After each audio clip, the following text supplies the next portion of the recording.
And she was like, "You're a psychopath." Okay, and at least I'm on a path. Dora the Explorer. Been going back to nursing school for 3 years. Get your life together. All right, we are back with another Drive Across 65, season one, episode 22. Um, Going to recap last week, talk about some games this week. We had a successful week last week, guys. Shout out to Sean O'Malley at 2-1 in the UFC fight for getting us the overall dub on the weekend. We had him at 2-1. He came through for us. Um, the other fight, Dillashaw, boo. He didn't announce that he was injured. That sucked. We talk about all that in the Guys MMA podcast, GIS. Put out the first episode this week, and it was glorious. It was awesome. Those guys rocked. We'll talk about a couple games from last week, some bad beats, some good wins. Iowa team total under 10 or under 9.5, excuse me, was so brutal. That was so gross. They got a pick six, man. They put 7 up. They only scored 3 points on offense. The team total under 9.5 was an exceptional read. They put 3 points on offense up, and we lost the team total under because of a pick six. That was so bad. Right read. I liked it. Syracuse covered against Clemson. Should have won the game straight up, but nevertheless covered by a mile like we thought that they would. Wake minus 20 and a half covered. We're going to talk about them later on in the show. We like them again this week. Kansas plus 10. That game ended up going, it went off at plus 12. We talked about following the money. We should have. Maybe it was a bad play. If you got plus 12, you pushed. We got it plus 10. We took the L. And we'll actually be talking about the team that they played later on, too, ironically enough. Shout out to the Seattle Seahawks, the hashtag DriveAcross65 Road Dog of the Week came in again. That bet is scorching. We'll talk about some other games later on. Let's get through what we like this week. We know why everybody is here. We're going to rip through it real quick, and then you guys can stick around, and we will tell you why we like them. So Wake minus 3.5 over Louisville. Looks like a trap game, sounds like a trap game. It's not a trap game.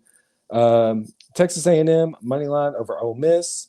Iowa again, Northwestern under 37.5. Back to the Kansas talk. Baylor road dog of the week at plus 2 against Texas Tech. Moving over to the NFL, Vikings first half over the Cardinals. And we have to talk about that. We know the Cardinals suck first half. Texans Titans under 40.5. Texans are back on to auto unders. And Bengals minus 3 in the Monday Night Football game against the Browns. We have some honorable mentions we'll talk about, but if you're here strictly for the plays, there you guys go. Run away with them. We will have the MMA plays, UFC plays Saturday morning, and we will win all of those bets also. So let's dive into it. Let's start with the Wake minus 3 over Louisville. So it looks like a trap game, smells like a trap game. It's not a trap game. Wake covered handily last week.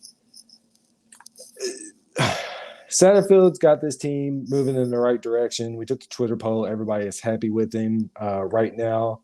So he probably saved his job for next year to check out that next recruiting class. But nevertheless, A&M's good. I mean, Wake Forest is good. A&M's not good, but we're betting this week anyway. Wake Forest is good. Louisville is that Dr. Jekyll, Mr. Hyde team that we've been talking about. It was a trap game last week against Pitt. We talked about it. I said I wanted to take Pitt. All the smart money, all the big brain answers is saying take Louisville. They won 24-10. Wake is good, man. Wake is good, and I don't think Satterfield's going to have these boys prepared for him. Sam Hartman's a beast. I've been on Wake Forest all year. I love him. I love him. I love him. It looks like a trap game. Smells like a trap game. It is not a trap game. Wake minus 3.5 over Louisville is the play. Moving on to what we just talked about lightly, A&M. I do not believe that Ole Miss is good. I do believe that Lane Kiffin may be checked out. I don't think that he cares much about coaching this team anymore. When he's not running the offense he wants to run, he's running a running based offense. He wants to throw the ball. He doesn't have the quarterback to throw the ball. A&M Jimbo Fisher is in a hungry dog runs faster situation. There's a ton of controversy going on over in College Station. They need to win. They have to win. And we're getting a little bit of plus money on it. A&M money line at home. Again, the future Auburn head coach, Lane Kiffin, is checked out of Ole Miss. He doesn't care anymore. He got 7 wins. He's already happy. A&M has to win. They have to. They have to win. And College Station is going to be rocking. It's going to be a big game. I think Ole Miss gets exposed here a little bit. Kentucky should have beaten them. We're not salty over it at all. Moving on. Iowa, Northwestern under 37.5. That's pretty much all you have to say is those two names, and the proof is kind of in the pudding. Neither one of these teams are really any good. Again, we had the Iowa team total under last week. It got blown up. It was stupid. It was gross. It was nasty. It wasn't fair. But nevertheless, they're not a good team. They put up 10 points. They haven't been scoring. Let's look at their last couple of scores. Northwestern, Iowa. I believe it's 10, 9, and 9, or 10, 6, and 14 their last 3 games. And they have been big games. Illinois wasn't a big game, but Ohio State, Michigan, those were big games. And I don't have much faith in Northwestern scoring either. They were 24, 7, and 7. And they're past 3, and they're going to be playing a pretty tough defense. Really like that under 37.5 in that game. The road dog of the week, the Baylor Bears. So they did play Kansas last week. I was invested in that game. I was upset that Kansas didn't cover. I didn't think they were going to win, but I was hoping for the cover. I did end up coming up with some bias for Baylor. They're a little bit better than what I thought they were. I don't believe that Texas Tech is that great of a team. I believe that they're pretty evenly matched. And when you have 2 evenly matched teams like that, you either take the home or you take the home team or you take the points. In this situation, we're going to take the points. Like I said, they covered against Baylor last week. Texas Tech coming off a big win against West Virginia. I don't think that'll carry over. Maybe they have a little bit of winning hangover. This is a letdown spot for Texas Tech, I believe, and we are going to back Baylor. We got them at +2, hashtag Drive Across 65, road dog of the week. Honorable mention, Kentucky over Tennessee. Shocker, shocker. We like Kentucky this week. This line opened up at 14. It's down to 11.5, 12 in some spots. So we've been talking about this game all year. We talked about it preseason. I still believe that Will Levis has this game circled on his calendar. I know he was extremely upset at the end of last year's game. It's hard to bet against Tennessee. It's just hard to bet against them, man. I do believe Kentucky. I can't even say I do believe Kentucky covers. I don't think they win. I want them to win. I don't think they will. I have too much bias and too much heart invested in this game. We're going to run the ball. Chris Rodriguez is going to get his yards again and again and again. They're going to try to control the tempo. They're going to try to keep Tennessee's offense off the field. Kentucky's defense isn't too shabby. I don't like the over in this game. I want Kentucky to cover. I'm not going to bet it. It is an honorable mention. If I wasn't so invested in this team already, they would probably be the road dogs of the week. I'm scared. I'm gonna have my heart in it. And if you bet your favorite team and they lose and they don't cover, it feels like you lose 3 times. You know what I mean? Like you're losing your money, you're losing the game. They didn't cover. Like it just puts you in the melting pot. Honorable mention: Michigan State. I've been playing tennis with this game a lot. So Michigan's -23. All the big brain, big sports social media guys have been on Michigan State. I have a couple thoughts on it. So I do believe that Michigan is more than capable of winning this game by 40 points. I also believe that Harbaugh is determined to run the score up. I know there's a lot of bad blood being as Michigan State beat them last year. I also believe that in a game where you're up 28 points, it's real easy for the defense to just close their eyes and give up a touchdown with 50 seconds left.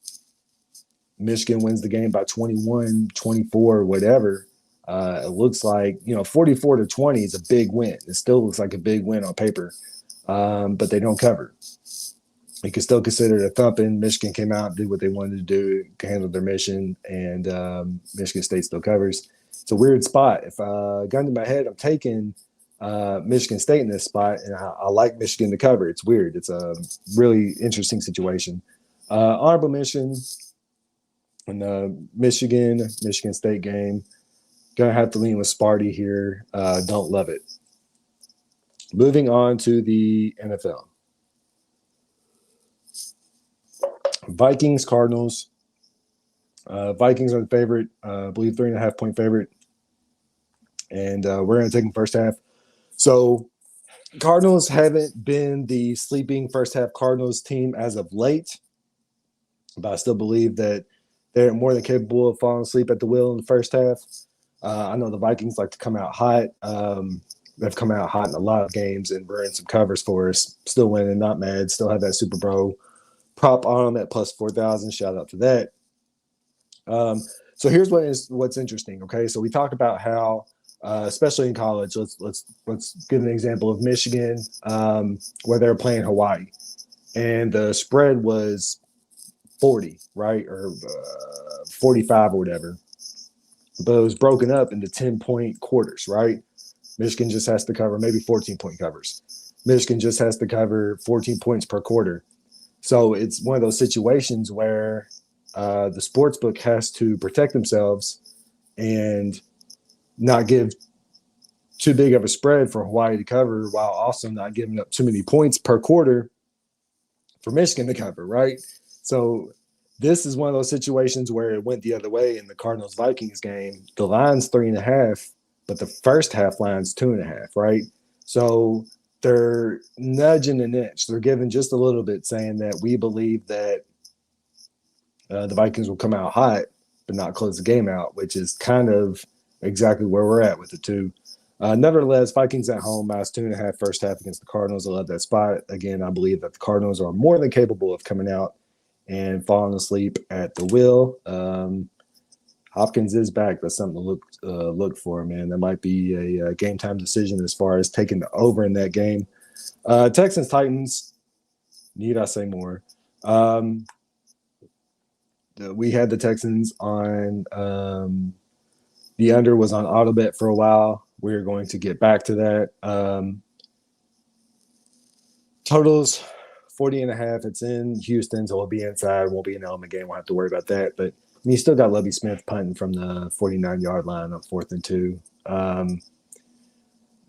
The Titans aren't putting up 1 million points a game. They're doing about exactly as we thought we were going to do. This game probably ends up being something like 19-15 or something weird, some low-scoring blah game.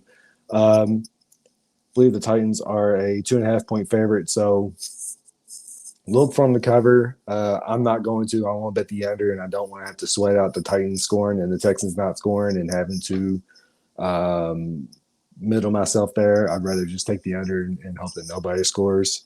So, again, Texans, Titans under 40.5.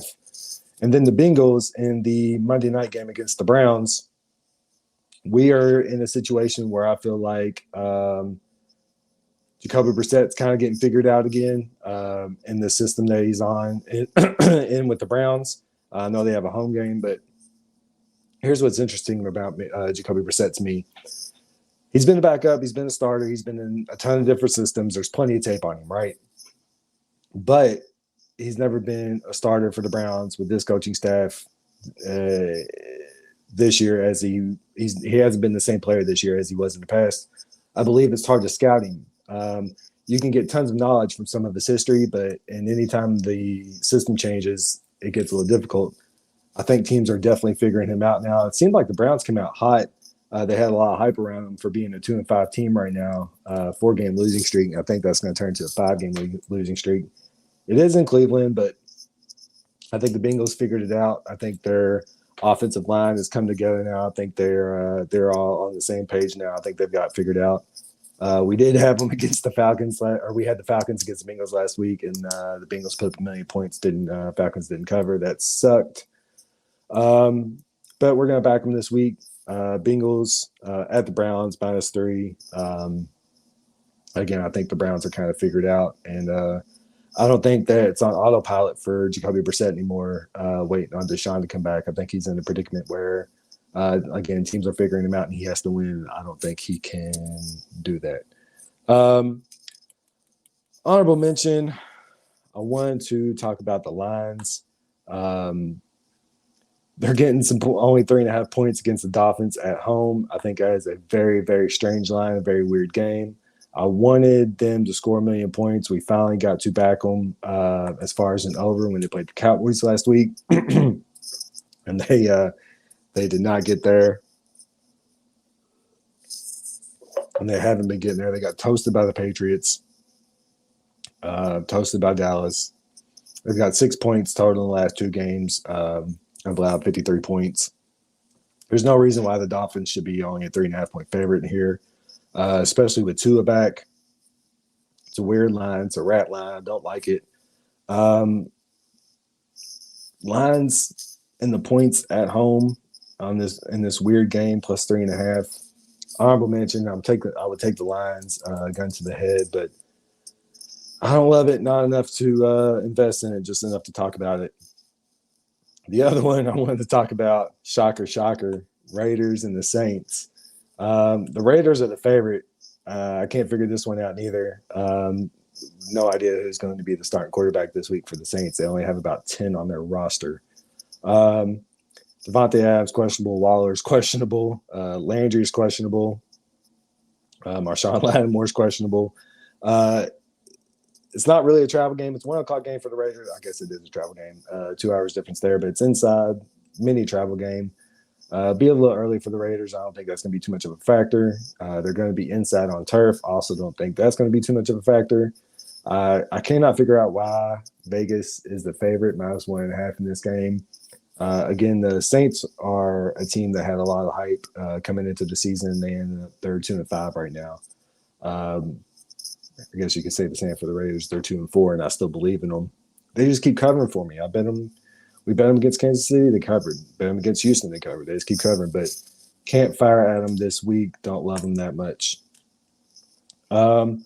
We have one more honorable mention. In the middle of the week, it was going to be the Jags. Was going to be honorable mention, and then they made that crazy.